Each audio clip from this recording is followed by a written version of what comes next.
This next word in Hebrew is spelled, or there are three words I want to spell here, and they are spelled Gimel Wa Yod. The second one is Gimel Wa Yod He. And the third one is Gimel Wa Yod Mem. So what we're looking at here in the English lettering, we're looking at G, W, or O, U or O, you know, the Wa. We're looking at G, W, Y, or I, G, W, Y, H, and G, W, Y, M. And all of these so-called Hebrews, so-called Israelites, doesn't matter if you're white or black, you know, Caucasus or Ethiopian, doesn't make a difference because we've already shown that doesn't matter. That's a misunderstanding.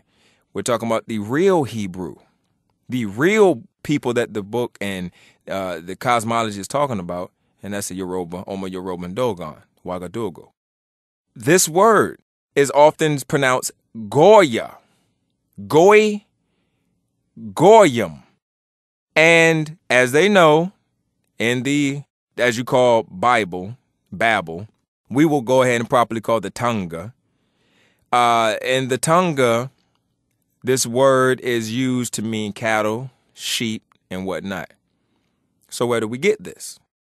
So let's go ahead and jump back into the first relation to the word, which is seen in the ancient Kikuma language, spelled as Khat, and some pronounce that as kat.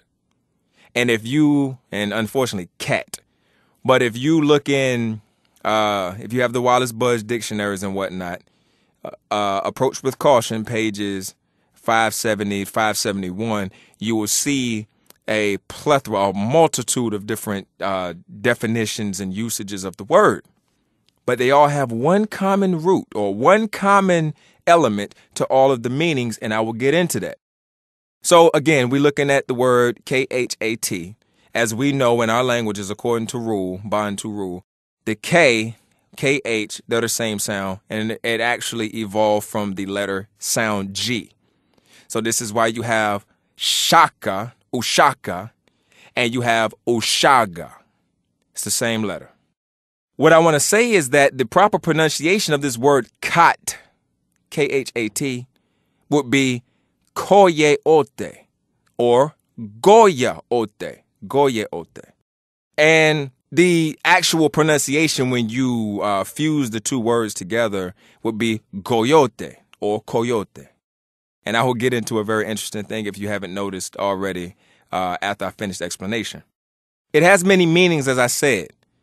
But the main things that you have to look at in the meanings are the fact that it means man, it means body, it means corpse, it means to massacre or a massacre, and it means body parts. Before I go into that part, I will explain why this meaning is so important. And the reason for the end of that kat, as you call it, that T, is because, of course, in Bantu, our suffix is ote when we're trying to discuss all or the inclusion of a lot of things. This is ote because we're talking about the total something. So let's go back to the man, body, corpse, massacre, whatnot. If you look at it, a massacre, it is going to have a lot of corpses. A lot of corpses are a lot of bodies.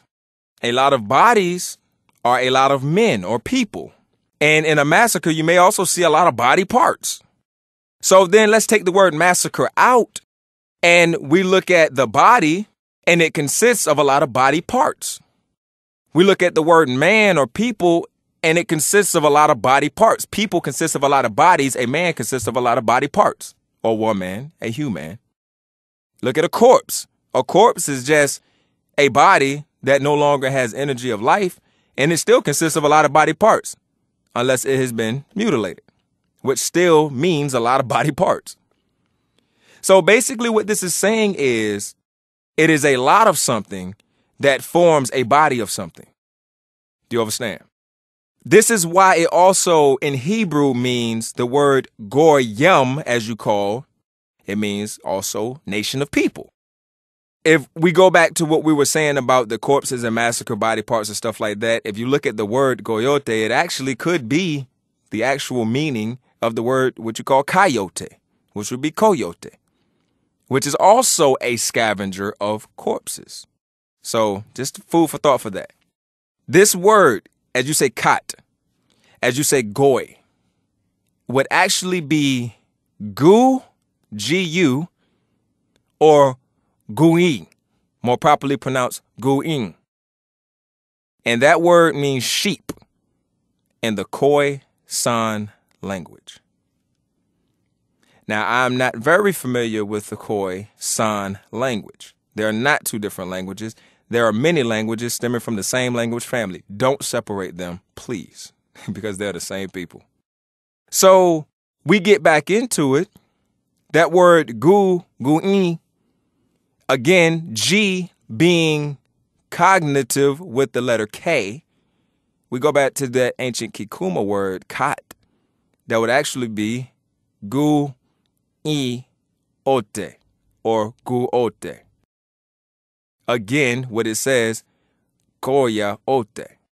Now, as you notice, as I have been noticing, and you also notice, the farther back into language that you get, and the more into ancient times when we're talking about our people and our development, our languages simplify as we go back.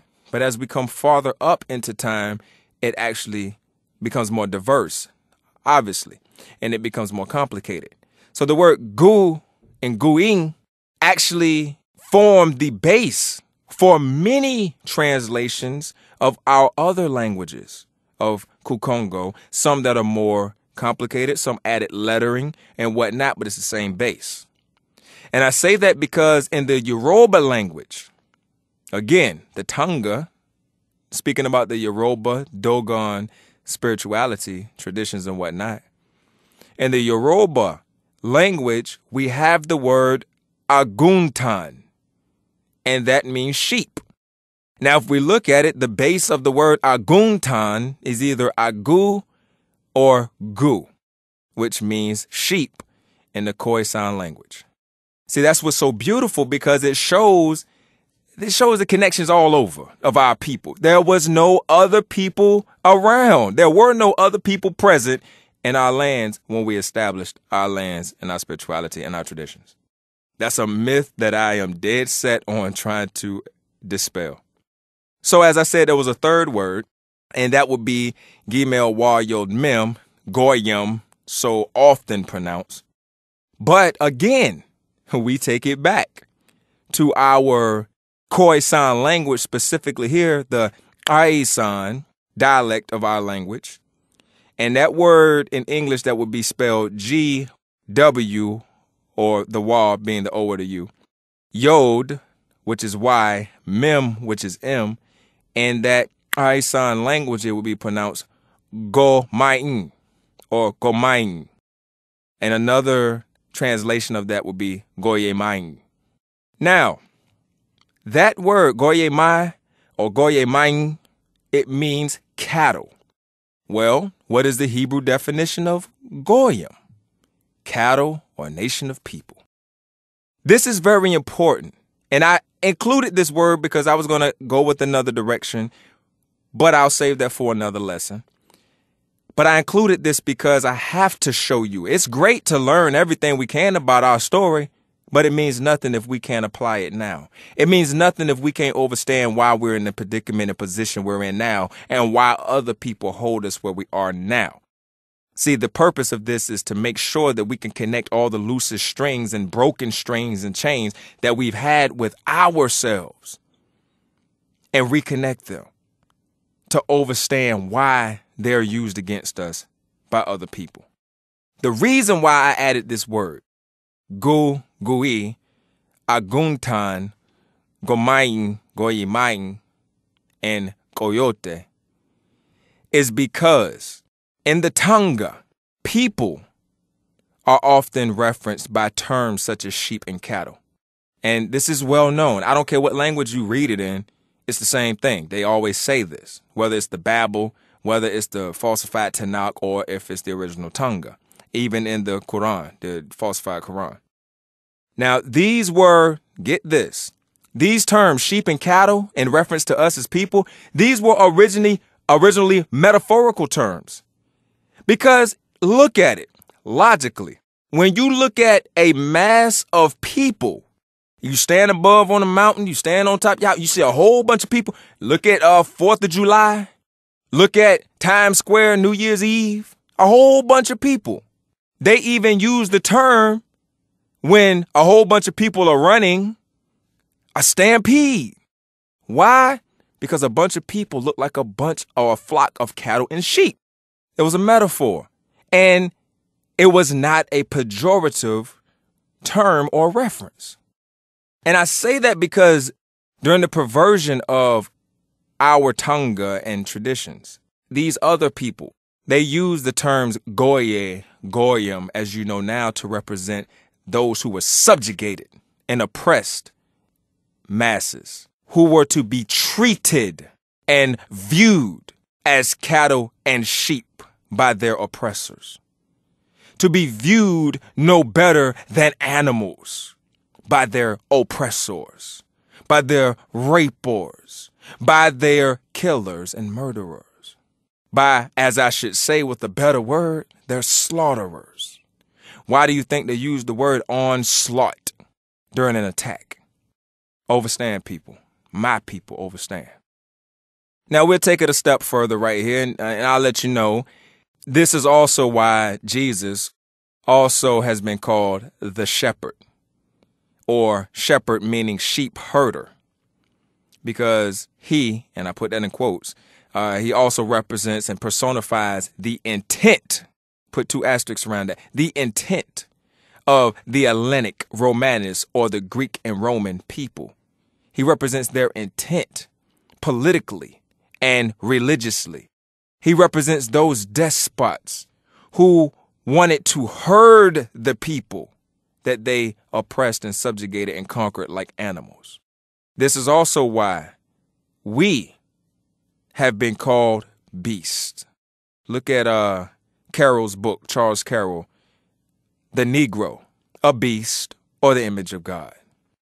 See, our term was used as a, just basically, that's what we kind of look like. That's what a lot of people look like, which is a good thing because that means togetherness. A bunch of people running look like a bunch of wildebeest or a bunch of cattle or a bunch of sheep. But the problem, well, we couldn't look like a flock of birds. We really couldn't fly. So you can't say that. It makes more sense to look like something on the ground with you. But they've taken that and misconstrued it purposely to mean what fits their protocols. And they've turned it into a negative. And now when you see in the Tanakh, not the Tonga now, and in the Septuagint and Vulgate, hint, hint, Greek, Roman, when you see the words cattle and people in those books, they are pretty much interchangeable. They tell you that right in the book. I don't understand why I think it's one of the stupidest things in the world to sit here and say, the Lord is my shepherd, I shall not want. Because if you have the ancient understanding, overstanding, and understanding of the use of that term, wouldn't have a problem. But I know that you are saying that because that is what they have taught you to believe, that you are nothing until you follow the great sheep herder, shepherd, Jesus, Jesus, or be it Muhammad, however you want to put it.